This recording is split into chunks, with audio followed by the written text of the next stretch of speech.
Welcome to this edition of Diligence Inside America's Boardrooms. My name is Carrie Kerstetter, and I'm the Director of Content Strategy at Diligent Corporation. If I look vaguely familiar to you, or if perhaps my last name gave it away, I am in fact the daughter of your usual host, TK Kerstetter. We are a very unique father and daughter duo in the corporate governance space. And after supporting nearly 500 episodes of Inside America's Boardrooms, I'm thrilled and honored to be invited as a guest moderator for the show. And Carrie, it's a pleasure to have you. And I'm glad to see you on the other side of the camera, even though you have always been very helpful preparing me and teaching me how to push shows out on social media. At the same time, I just don't want you to get too comfortable being in this host position. Well, I assure you, you can have this seat back next week, but I appreciate the opportunity. And it's nice to join you on the prime time for once. So you've moved into the hot seat for today, and we have a show titled Guiding Principles That Effective Boards Never Forget. So what sparked your desire to switch seats, and why did we choose this topic? Every once in a while, and I've been in this business now for 25 plus years, I sort of have this desire to get on my soapbox, and now I sort of sense that it's a good time to sort of stand up. When you think about all that's happening, it's unbelievably unprecedented times for corporate directors, particularly when we consider all the agenda challenges and the potential distractions that are occurring and swirling around in the boardroom. It's sort of time to make sure that things don't get out of balance. And when I say swirling around, I mean, it is, again, very unprecedented. Think of it: stakeholder versus shareholder issues, the pandemic and the returning to work issues, Black Lives Matter, and all of the equality of pay issues. We've got ESG and particularly all of those social issues. We've got board diversity, and the C-suite diversity that we should all be working with as well.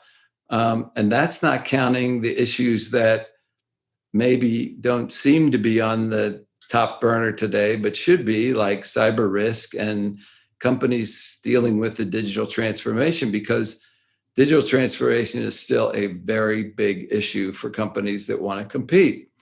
So a board needs to have a good base and not forget its foundational issues or guiding principles to be good. And I sort of equate this with a sports analogy. When a football team sort of gets out of sorts or has too many distractions, you'll often hear coaches talk about getting back to the basics, getting back to the blocking and tackling. Same is true for a major league pitcher. When a pitcher starts to go a little awry, the advice to them is focus on balls and strikes. Don't worry about everything that's going around you. Just focus on balls and strikes. So in the corporate world or in the boardroom, I take those analogies to be very simple. There's a lot swirling around, and all of it is important. I'm not suggesting that all these things aren't important, but it's all built on having a solid base. And that's really what I want to talk about. Great. I agree that there's an incredibly complex landscape that boards are navigating right now. So let's dive in and let's figure out what back to the basics mean. So what's your first guiding principle that effective boards should never forget? So first of all, I just want to preface that this is my views, okay? And I hope that I'm in touch with what's happening in the market, but I always look at the strength of foundational issues. So this isn't unusual for me to feel this way. So my first issue that I harp on regularly on the show would be board leadership. And it's great to have a collegial group of people that get along together and whatever. And I'm all for that. But in the end, I do not want people to forget that this is a business. And it's important that there are people that have responsibilities. And I hate it, and maybe hate's a bad word. I really dislike it when I hear that, oh yeah, no one's directly responsible for cyber risk because it's a whole board issue. That basically tells me that between meetings, nobody is doing anything on cyber risk, which gets me to a part B of this, which is the importance of board committee leadership. I don't think that you can say that anything gets done to the level that it does when you have a committee and a chairman of that committee handling things.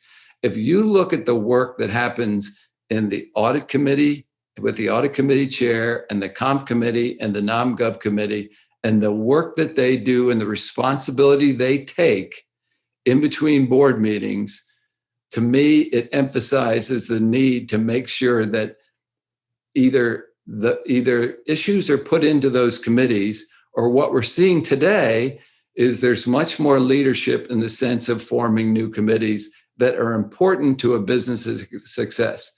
Now, I'm not suggesting that we should run out and automatically form new committees. All I'm saying is, if somebody isn't assigned to an important task at the board level for what's happening, I'm afraid that it's not going to be dressed to the level to make a difference for that company. I think that certainly makes sense. And what about principle number 2? So that I'm really going back to the basics. This is the blocking and tackling, and that's what the core responsibilities are. Again, I am not saying that there aren't new things coming down the pike that everybody should be aware of. But when you look to the Delaware courts and you look to what directors are being held accountable for, and that forms this strong base of a board, I'm looking at the 3 main core responsibilities that boards have had for years and years. And the first is the hiring and rewarding and the succession of a CEO, okay? And anybody that's worth their salt on the board will tell you how important it is to have the right CEO, not only for the company, but also for the board. It is your leader. They're the ones that are going to lead the company, and the board's hopefully going to work with them and provide as much insight and support as they can. But it's the CEO that runs the company, and the board must make the best decision they can to get somebody in that slot. And yes, the whole board is responsible for a lot of things. Ultimately, they have to sign off on everything, but there will be somebody that heads that search committee or whatever it is that moves that forward. So it's just another point of leadership and certainly one of the core duties. The second thing that's a core task is risk management. And today, almost everything we do is risk management related, okay? So you are looking at everything from the black swan issues that maybe is a reach of what's going to happen, all the way down to the issues of talent management and social issues. What's the risk of speaking out on political issues? I mean, risk management goes so deep and so far into strategy that it's probably moved to be the top issue that the board has. And yet, when you see board research, it is one of the most challenging issues to get your arm around, particularly when you bring cyber into the issue. Boards are so challenged on how to get their arms around this, to not have breaches or have all these disruptions to business. And then finally, the board has the role for corporate direction. They have the responsibility to make sure not to do the strategic planning, but making sure that the company is moving in the right corporate direction. So, it's particularly important in this case. A lot of companies have stepped up and formed sometimes special committees, sometimes regular committees on corporate planning or strategic planning, or merging that in with a finance committee. It's an important role in guidance that the boards play, and they can't lose sight of that, moving forward. So those are my sort of core founding block responsibilities that through all this, I don't want people to forget, because certainly the Delaware courts aren't forgetting that. Well, those are some great reminders, particularly around the board's foundational duties.